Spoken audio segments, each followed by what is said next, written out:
Assalamualaikum warahmatullahi wabarakatuh. Waalaikumsalam warahmatullahi wabarakatuh. Alaina ni'amahu zahiratan wa batinah wassalatu wassalamu ala rasulillah wa ala alihi wa sahbihi wa mawalah. Asyhadu an la ilaha illallah wahdahu la syarikalah wa asyhadu anna Muhammadan abduhu wa rasuluhu la nabiyya ba'dah. Pada pagi hari ini kita akan mendiskusikan tentang apa saja. Nah, yang bertanya adalah kalian dulu. Nah, baru saya nanti akan menjawab dengan tetap menggunakan kajian detil, menggunakan metode kita yang menggunakan utawi ibu itu. Silakan, siapa yang mau tanya? Saya Abah. Ya. Assalamualaikum warahmatullahi wabarakatuh. Waalaikumsalam warahmatullahi wabarakatuh. Saya hendak bertanya Abah mengenai surat Al-Ikhlas. Pertanyaannya adalah kenapa surat Al-Ikhlas dinamai Al-Ikhlas? Padahal tidak ada satupun kata di dalam surat tersebut yang menyebutkan kata ikhlas. Ya. Nah, padahal setahu saya di juz 1 sampai juz 30 semua nama surat pasti disebutkan di dalam surat tersebut kecuali surat Al-Fatihah dan surat Al-Ikhlas. Ya. Contohnya surat Al-Baqarah, wa idza qala Musa liqaumihi innallaha ya'murukum an tadbahu baqarah. Ya. Itu kan ada Baqarahnya ya, Bah ya. Ya. Nah, terus kita ambil contoh lain lagi surat Al-Qasas. Wa qaswa alaihi al-qasas qala la takhaf najauta minal qaumid dhalimin. Ya. Lalu juga ada contoh lagi dari surat Al-Fatah. Nah, Inna fatahna. ya. Inna fatahna laka fataham mubina. Terus juga surat Al-Kafirun, qul ya ayyuhal kafirun, juga surat An-Nas, qul a'udzu birabbin nas. Itu sedikit dari contoh yang ada, Abah. Nah, kalau Al-Fatihah itu bisa kita anggap wajar ya, Abah, karena memang Al-Fatihah adalah pembuka dari surat di Al-Quran. Ya. Juga memang artinya pun relevan begitu, Abah. Tapi kalau surat Al-Ikhlas di dalamnya tidak ada kata ikhlas. Juga menurut saya substansi dari surat tersebut berbeda dengan konsep ikhlas yang selama ini saya pahami, Abah. Oke. Ikhlas yang kamu pahami ya. Iya. Iya, oke. Oh, ikhlas yang kamu pahami apa? Ikhlas yang saya pahami itu adalah ikhlas yang menerima sesuatu walaupun kita tidak menyukainya, Abah, dengan lapang dada. Oh, Mungkin oke. seperti itu. Ya, oke. Masuk akal ya. Masuk akal? Masuk. Ya, nanti kalau nggak masuk, nanti kita masuk-masukkan.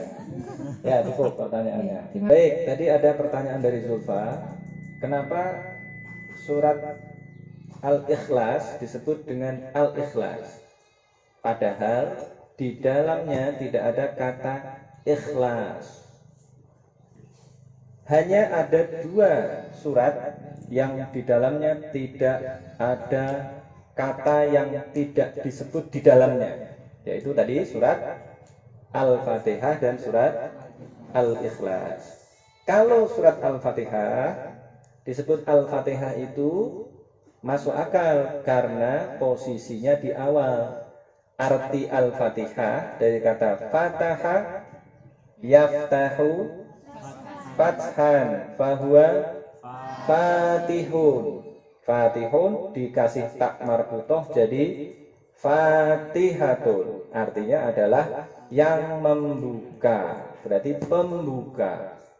Nah, berarti posisinya di depan. Nah, tetapi ini Al-Ikhlas posisinya ada di juz 30, juga tidak di belakang, tidak di ujung maksudnya ya. Nah, kenapa disebut dengan Al-Ikhlas? Padahal menurut tadi Zulfa, ikhlas itu artinya adalah menerima apa adanya. Nah, ini nanti yang akan kita bahas. Persepsinya tadi itu benar atau salah. Nah, ini juga bisa kita gunakan sebagai acuan tentang bagaimana kita harus melakukan namanya dekonstruksi pemikiran atau dekonstruksi asumsi tepatnya di sini. Karena banyak sekali asumsi-asumsi yang salah yang ada di benak, ada di kepala, di pikiran sebagian besar masyarakat kita, masyarakat muslim di Indonesia terutama, karena bahasa yang kita gunakan ini sebagian besar adalah, sebagiannya lah, bukan sebagian besar ya, sebagiannya adalah bahasa yang diserap dari bahasa lain. Ada dari bahasa Arab banyak sekali, ada dari bahasa Inggris misalnya, dari bahasa Arab banyak sekali. Tetapi kemudian ketika sudah masuk ke dalam bahasa Indonesia, mengalami yang namanya pergeseran makna. Maknanya jadi tidak sesuai dengan ada yang di sana, yang di Arab sana, tidak sesuai dengan yang di Inggris misalnya, dan lain sebagainya. Maka kita akan membahas ini secara lebih detail, hati-hati, kemudian menghubung-hubungkannya dengan ayat-ayat yang lain, sehingga nanti kita akan mendapatkan pemahaman yang komprehensif ya. Nah, sekarang kita baca dulu Al-Ikhlas, bunyinya bagaimana? Silahkan maju dulu, maju lagi Mbak Sulfa, maju lagi.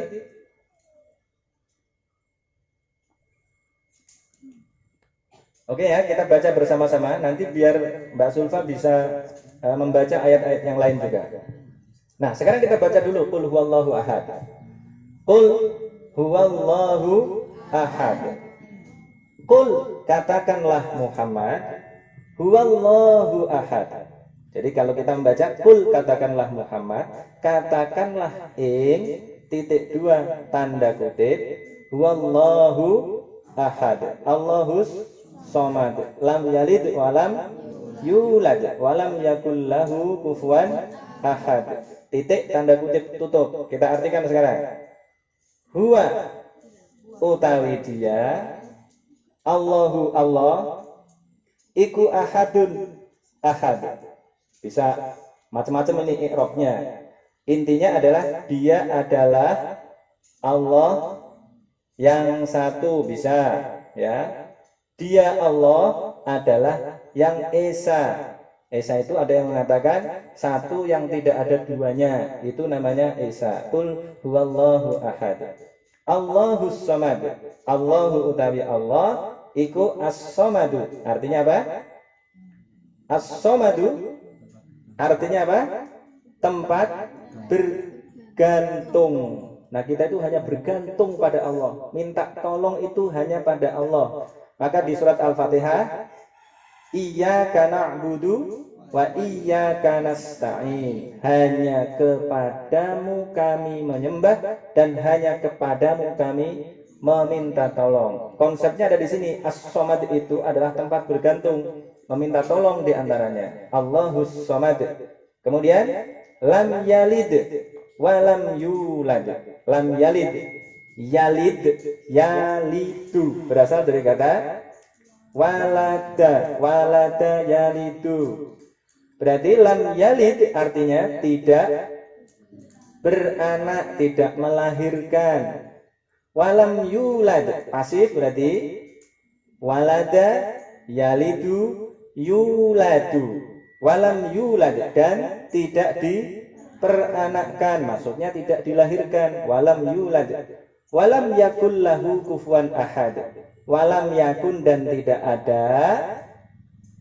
ada iku kufuan. Apa artinya kufu? Kalau nikah harus sekufu misalnya. Apa artinya? Setara, selevel. Walam yakul lahu kufuan. Ya, walam yakun, dan tidak ada iku kufuan. Selevel, yang selevel, lahu bagi Allah. Kalau dibolak-balik jadi begitu ya. Walam yakun, dan tidak ada lahu bagi Allah, tidak ada iku kufuan, yang selevel. Siapa yang tidak ada? Ahadun, seorang pun. Jadi tidak ada yang selevel bagi Allah Subhanahu wa taala. Nah, kalau sudah begini berarti Allah itu satu, tidak ada yang selevel. Dari depan dulu ya. Kalau dari depan dulu berarti Allah itu hanya satu. Allah itu Esa. Qul huwallahu ahad. Allahus somad. Kita menjadikan Allah sebagai satu-satunya tempat bergantung. Kemudian Allah tidak beranak. Kalau tidak beranak berarti ya cuma satu berarti. Kalau tidak diperanakkan, tidak dilahirkan, berarti cuma satu juga berarti. Karena nggak ada ibu bapaknya. Tidak ada ibu bapaknya, tidak ada anaknya, cuma satu. Nah, tidak ada yang selevel dengan dia. Walam yakul lahu kufuwan ahad, berarti cuma satu juga. Itulah sebabnya kita diminta oleh Allah Subhanahu wa taala untuk agar menyembah kepadanya, bukan kepada yang lain. Allah adalah satu-satunya Tuhan yang berhak untuk disembah. Yang lain itu bukan Tuhan. Perintahnya ada di mana? Perintahnya ada di mana? Nah ini Mbak Sulfa ini baca lagi surat Al-Bayyinah. Coba baca. Langsung buka semuanya biar jelas. Surat Al-Bayyinah ayat berapa itu? Wa ma umiru illa liya'budullaha mukhlishina lahuddina hunafa'a. Itu kata kunci ikhlas di situ. Yang disebut dengan ikhlas itu adalah ini sebenarnya. Coba hubungkan antara Al-Ikhlas, surat Al-Ikhlas tadi itu dengan yang ada di surat Al-Bayyinah. Silakan Mbak Sulfa baca. Bismillahirrahmanirrahim. Wa ma umiru illa liya'budullaha mukhlishina lahuddin hunafa'a wa yuqimus sholata wa yu'tuz zakata wa dzalika dinul qayyimah. Wa ma umiru, dan tidak diperintah sapa mereka alladzina utul kitab, tidak diperintah ing illa liya'budullaha mukhlishina lahuddin. Iya, begitu caranya. Ingnya itu panjang ya. Terus Illa liya'budu, kecuali agar menyembah sapa mereka alladzina utul kitab, menyembah ing Allah mukhlishina, hale sebagai orang-orang yang memurnikan. ya, ini jadi hal, ingat-ingat ya. Kalau dibaca nasab, nah itu rasakan, ini namanya rasa bahasa. Itu hal sebagai ya. Terus Lahu sebagai apa tadi? hal. Sebagai apa? Artinya Sebagai orang-orang yang memurnikan. sebagai orang-orang yang memurnikan. Terus Lahu, kepadanya Allah, ya, memurnikan ing ad-dina, agama. ya, Hunafa'a, hale sebagai orang-orang yang condong pada kebenaran. ya, Wa yuqimu, dan mendirikan sapa mereka alladzina utul kitab, ya, mendirikan ing as-sholata sholat. Wa Ya. yu'tu, dan menunaikan sapa mereka alladzina utul kitab, menunaikan ing az-zakata zakat. Wa dzalika, dan utawi yang demikian itu, ya, iku dinul qayyimah, agama yang lurus. ya. Oke, cukup. Ini perbandingannya satu dulu. Nanti ada banyak ayat yang lain ya. Nah, dari sini kata kunci yang bisa kita tangkap apa? Yang bisa kita tangkap adalah kata mukhlisina lahuddin. Ingat-ingat nih, mukhlisina lahuddin. Kata mukhlisin berasal dari kata kan itu mukhlisun, jadi mukhlisuna mukhlisina. Berarti berasal dari kata akhlaso. Akhlaso berasal dari kata kholaso. Kholaso artinya murni. Kalau akhlaso berarti memurnikan. Maka tadi itu mukhlisina itu berarti adalah orang-orang yang memurnikan. Memurnikan apa? Memurnikan itu kalau kalian masak apa itu? Kalian masak apa? Kalian memeras kelapa, ya? Itu kan mau bikin santan. Santannya agar nggak murni gimana caranya? Santannya agar murni, maka santannya harus disaring. Ya, gitu Denas. Santannya harus disaring. Agar apa? Agar santannya tidak tercampur dengan ampasnya. Begitu, dipisahkan antara santan yang murni dengan ampasnya. Apalagi misalnya madu, ada madu murni, ya kan? Ada madu murni. Jangan ketawa-ketawa, madu murni. Jangan salah, ya kan? Ini madu beneran. Ada madu murni, itu adalah madu yang mengobati segala masalah. Kalau madu yang satu lagi itu penyebab segala masalah. Nah, gitu. Paham kan? Enggak juga ya kan? Bang Vicky? Enggak juga. Ya terserah kamu lah ya. Nah, ini madu murni itu didapatkan dari mana? Madu murni itu didapatkan dari rumah lebah yang kemudian diperas. Kemudian disaring juga, kemudian mendapatkan madu yang murni. Itu namanya mukhlisina, mukhlisun, orang yang memurnikan. Jadi dalam beriman juga begitu. Kenapa kok begitu? Coba buka dulu surat Az-Zumar. Coba surat Az-Zumar. Surat Az-Zumar ayat 11. Kalau tadi Mbak Zulfa tadi sudah kita bahas kan? Mukhlisina lahuddina. Kemudian beralih ke surat Az-Zumar ayat 11. Sama itu perintahnya. Qul inni umirtu an a'budallaha mukhlishal lahuddin.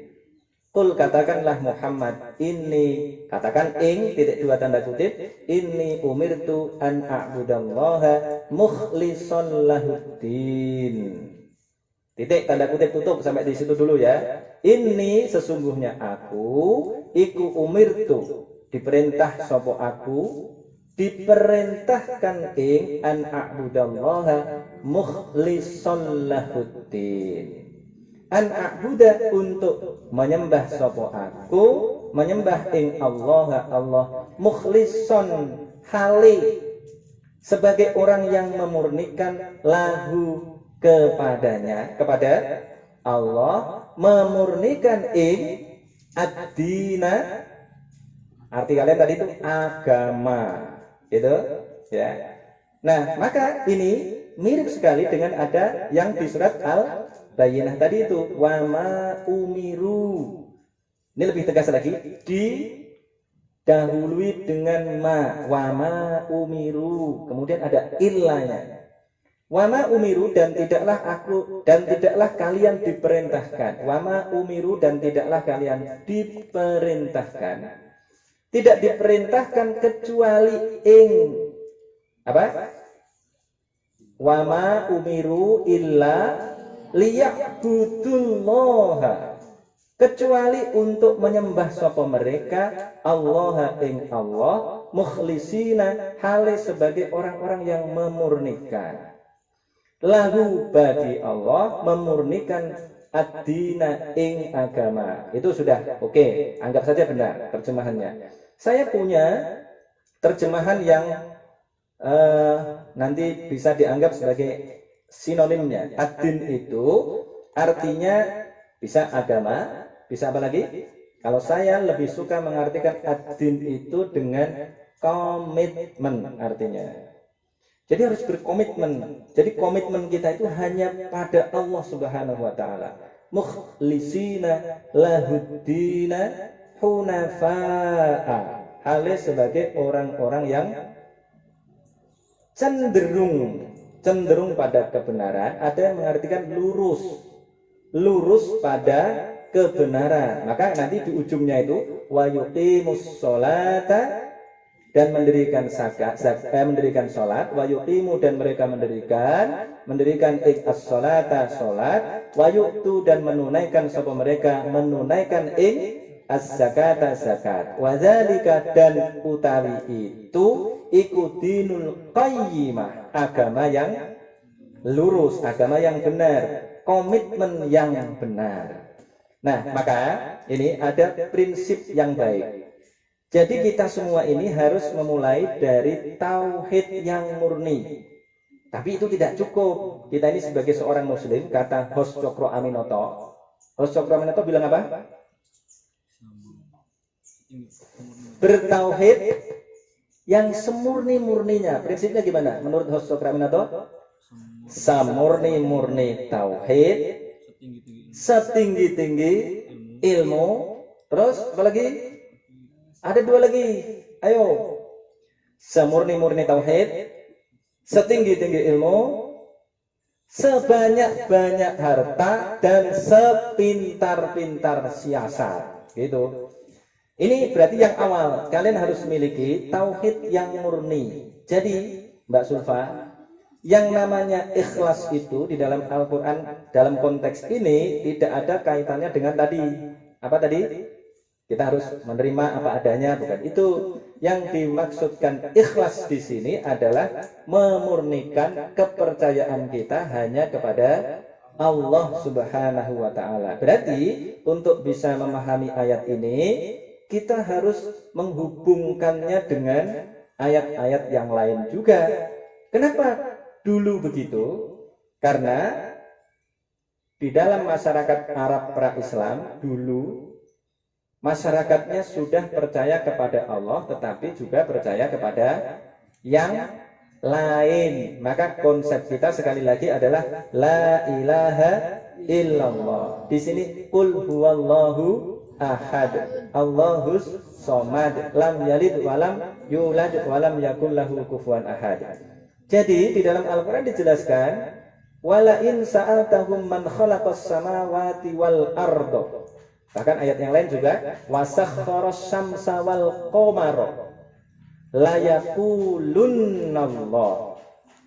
Nabi Muhammad dibilangin oleh Allah begini, Muhammad, seandainya engkau bertanya kepada mereka, wala in sa'altahum, bertanya begini, man khalaqas samawati wal ardo, man utawi siapa yang khalaqa menciptakan sapa, man as-samawati ing langit-langit, wal ardo dan bumi. Ditambah lagi satu ayat yang lain, wasakhkharas syamsa wal qamara, wasakhkhara dan menundukkan sapa dia, sapa man asyamsa ing matahari, wal qamara dan rembulan. Maka layaqulunnallah, sungguh mereka akan mengatakan Allah. Yang menciptakan adalah Allah Subhanahu wa Ta'ala. Tetapi mereka adalah orang-orang yang juga menyembah kepada selain Allah. Misalnya di surat apa? Coba buka lagi.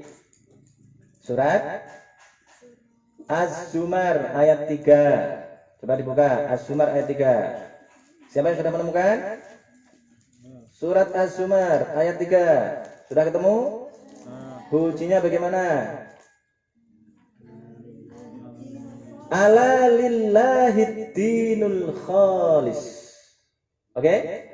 Artinya apa? Ketemu lagi itu. Surat itu Az-Zumar ayat 3.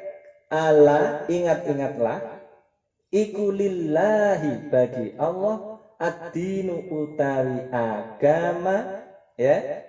Saya mengartikan tadi itu komitmen, itu ad-din itu komitmen yang bagaimana? Al-khalis, ala lillahi ad-dinul khalis. Walladzina ittakhadhu min dunihi awliya ma na'buduhum illa liyuqarribuna ilallahi zulfa. Nah, kebetulan nih yang nanya zulfa, di sini ada zulfa. Zulfa itu artinya apa?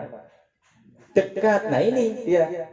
Mana buduhum, mereka orang-orang yang kafir tadi itu mengatakan mana buduhum, kami tidak menyembah hum ing mereka, illa liyuqarribu, kecuali agar mendekatkan sapa mereka, mendekatkan na ing kami, ilallahi, kepada Allah, zulfa, lebih dekat lagi.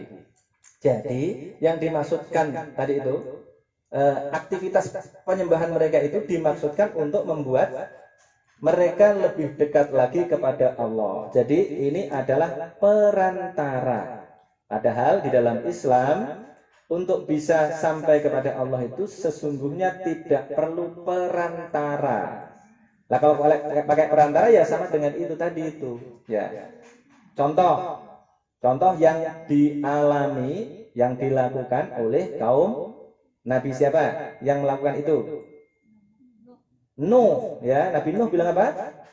Nabi Nuh bilang jangan melakukan itu. Tetapi mereka melakukan itu. Melakukan apa itu? Melakukan tadi itu upaya yang disebut dengan perantaraan. Coba dibuka surat Nuh.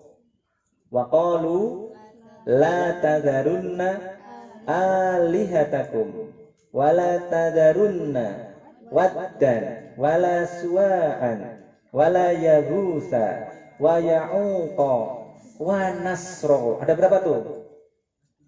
Ayat berapa? Ayat 23. Surat Nuh ayat 23. Silahkan dibuka. Nah, di situ ada nama-nama yang disebut oleh umat Nabi Nuh. Namanya siapa? La tadharunna waddan. Yang satu waddan. Terus wala suwa'an. Berarti suwa. Wala yaghutsa. Yaghus. Wa ya'uqa dan ya'uq. Wa nasra dan nasr. Ini adalah nama-nama orang soleh yang kemudian dijadikan sebagai perantara mereka yang kemudian kebablasan, kemudian dituhankan oleh mereka. Ini berarti ada kepercayaan-kepercayaan yang dicampuri dengan sesuatu yang tidak benar. Nah, karena perintah-perintah ini, karena tadi itu, karena praktek-praktek yang tidak benar itu, maka kemudian Allah memerintahkan kepada umat Nabi Muhammad, kita semua ini, sebenarnya semuanya, ya, tapi konteksnya ini tadi, umat Nabi Muhammad untuk beriman kepada Allah semurni-murninya.